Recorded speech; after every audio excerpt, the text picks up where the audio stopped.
러시아 전선에 파병된 북한 병사 입에서 이 말이 나왔습니다. 나 한국 가면 안 되나? 이게 탈북자 얘기가 아니에요. 현역 북한군이 우크라이나 전선에서 한 말입니다. 오늘 이야기 표면만 보면 추가 파병 소식입니다. 근데 진짜 이야기는 그 밑에 있어요. 평양이 지금 왜 발칵 뒤집혔는지, 그리고 이 한 문장이 왜 총탄보다 더 위험한 무기가 됐는지 오늘 끝까지 보시면 구조가 보입니다. 주류 언론이 이 파병 이슈를 보도하는 방식 보셨나요?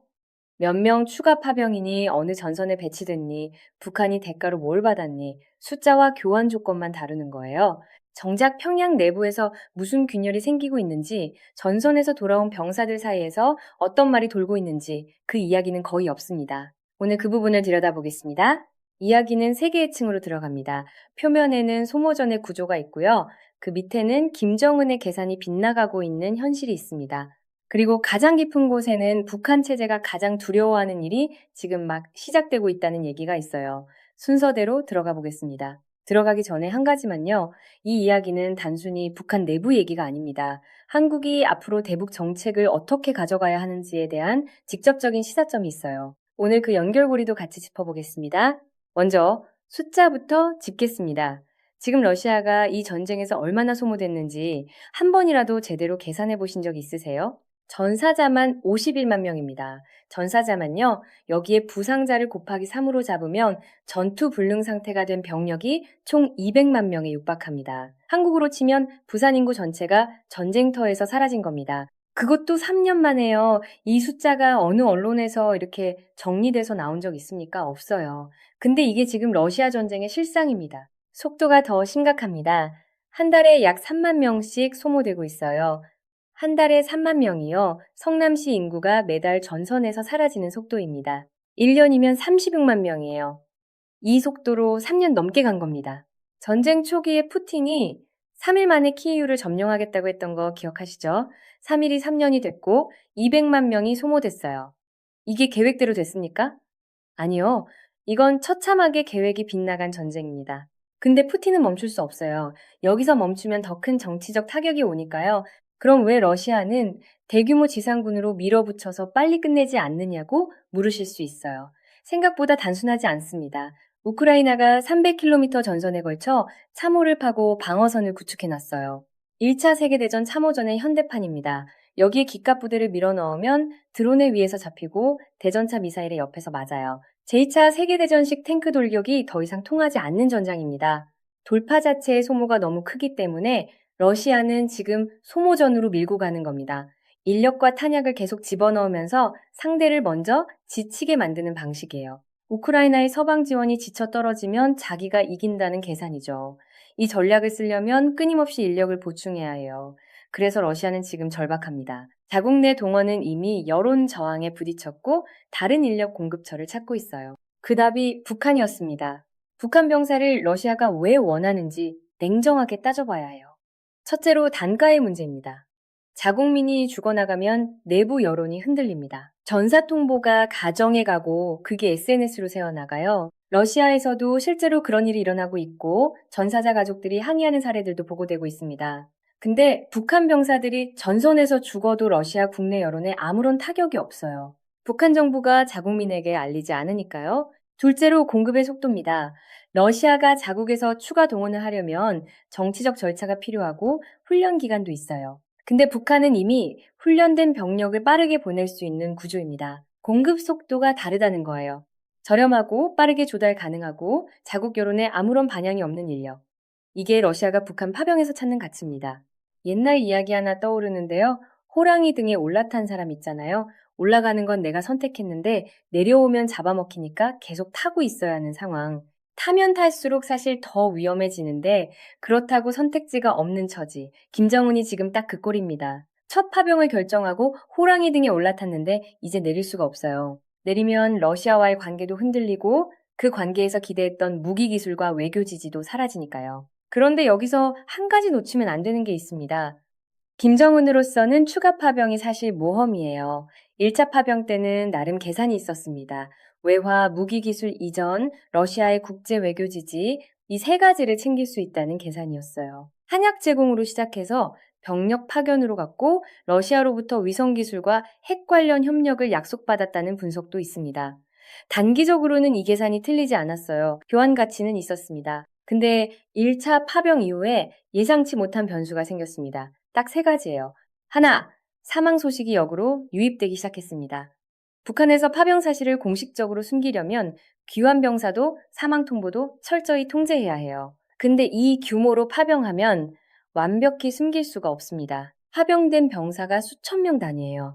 그들 중 사망자가 나오고 부상자가 나오고 그 사실이 어떻게든 북한 내부에 스며들기 시작했다는 거예요. 소문은 막을 수 없습니다. 아무리 정보 통제가 강한 북한이라도 직계 가족이 전선에 나간 상황에서 소식이 완전히 차단되진 않아요. 그 소문이 평양을 발칵 뒤집었습니다. 둘, 살아 돌아온 병사들이 정보 운반체가 됐습니다. 귀환 병사들은 러시아에서 보고 들은 걸 갖고 들어옵니다. 완전히 차단된 평양과 달리 전선에는 정보가 흘러요. 러시아 현지에서 다양한 것들을 접합니다.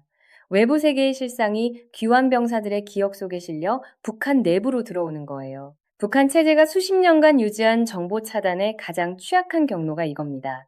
일부러 빼내려고 해도 못하는 걸 파병이라는 결정 하나로 열어버린 거예요. 북한 당국이 귀환 병사들을 격리하고 교육을 다시 시킨다는 이야기도 들립니다. 그걸 해야 할 만큼 문제가 생겼다는 거겠죠. 셋, 내부 충성심에 균열의 씨앗이 심어졌습니다. 죽는다는 걸 알기 시작한 병사들, 전선에서 외부 세계를 접한 병사들, 이들이 귀환하면 체제에 대한 인식이 달라집니다. 이게 단기간에 체제 붕괴로 이어지진 않아요. 근데 씨앗은 뿌려집니다.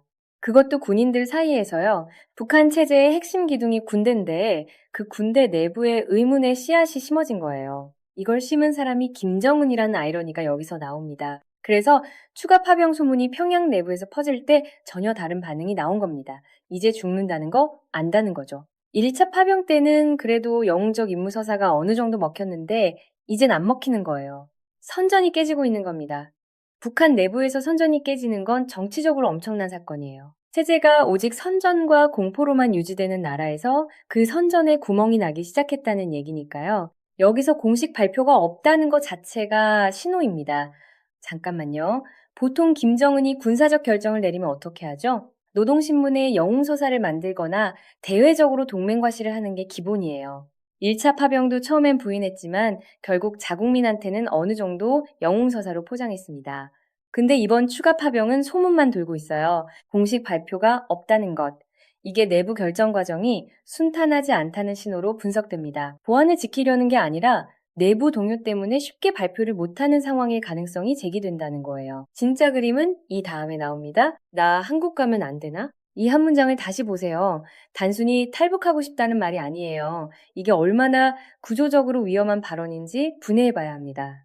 북한 병사들이 러시아 전선에 배치됐을 때 주변에 뭐가 있었을까요? 우크라이나군만 있는 게 아닙니다.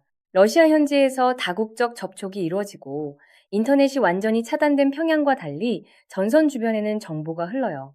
러시아 군인들과 교류하면서 러시아 언론의 일부에 노출되면서 한국에 대한 정보가 들어옵니다. 한국 기업 이름도 들리고 삼성이 어떤 회사인지도 들리고 K-팝도 들리고 한국 경제 얘기도 흘러나와요. 북한에서 들어본 한국과 완전히 다른 한국 이야기가요.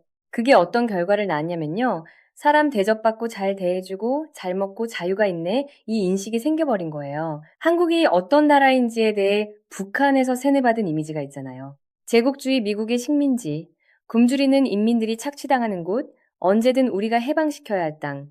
그런데 실제로 정보를 접하니까 이거 아닌 애가 되는 거예요. 이 인식 충돌이 얼마나 강렬한 경험인지 상상해 보세요.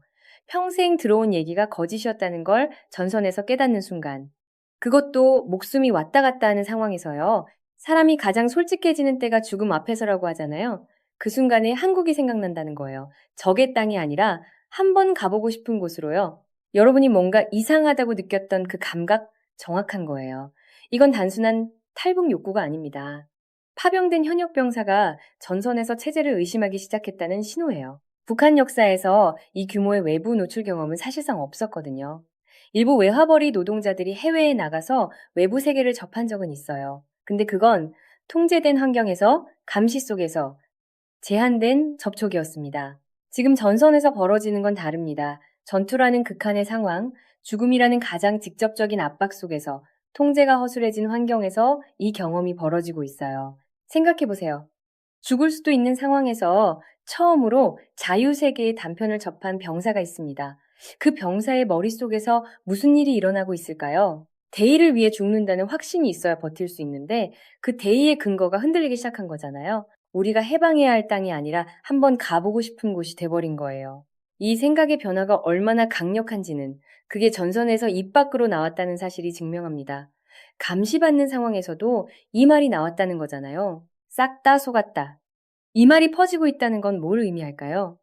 단순한 불만이 아닙니다. 이건 체제서사 전체에 대한 거부예요. 북한에서 병사들은 어릴 때부터 교육받습니다. 우리 공화국은 세상에서 가장 위대한 나라다. 수령님의 은혜로 우리가 살고 있다. 자본주의 세계는 착취와 빈곤으로 가득 차 있다. 이 서사를 수십 년간 주입받은 사람이 전선에서 현실을 보고 깨닫는 겁니다. 나한테 가르쳐 준 게 다 틀렸다고요. 이 깨달음이 얼마나 강렬한 충격인지는 그게 목숨이 오가는 전선에서 입 밖으로 나왔다는 사실이 증명해요. 여기서 인사이트 모멘트 드리겠습니다. 총이 아니라 생각이 흔들리기 시작한 겁니다. 수십 년간 군사적 위협도 경제 제재도 북한 체제를 흔들지 못했어요. 핵을 개발하고 미사일을 쏘고 도발을 반복하면서도 체제는 유지됐습니다. 왜냐면 내부 통제, 정보 차단, 충성심 구조가 작동했으니까요. 외부에서 뭘 던져도 안으로 들어가질 않았어요.